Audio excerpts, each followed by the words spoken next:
आंदोलनात सहभागी झालेल्या 3,271 शिक्षकांचे वेतन कापणार, शालेय शिक्षण विभागाची दंडात्मक कारवाई।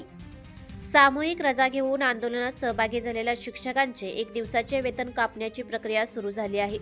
शिक्षण विभागाने जिल्हा परिषदेला आदेश दिले असून जिल्ह्यातील 3,271 शिक्षकांना एक दिवसाच्या वेतनाला मुकावे लागणार आहे। गेल्या गुरुवारी दिनांक 9 रोजी शिक्षकांनी जिल्हाभरात शाळा बंद आंदोलन केले होते।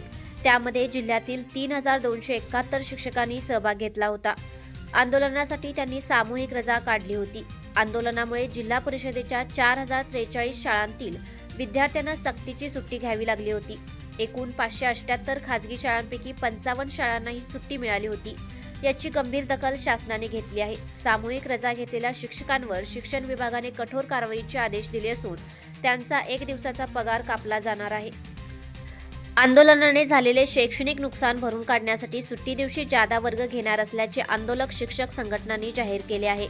काही प्रमुख शिक्षक संघटनांनी त्यांच्या विविध प्रलंबित मागण्या आणि मुद्द्यांसाठी शासनावर दबाव आणण्यासाठी दिनांक 9 जुलै रोजी राज्यव्यापी शाळा बंद आंदोलनाचे आवाहन केले होते। त्याला सांगली जिल्ह्यातील शिक्षकांकडून मोठा पाठिंबा मिळाला। मात्र शासन आणि शिक्षण विभागाचा या आंदोलनाला पूर्णपणे विरोध होता। तरीही जिल्ह्यातील शिक्षक आंदोलनात सामील झाले होते, त्यामुळे शालेय कामकाज ठप्प झाले।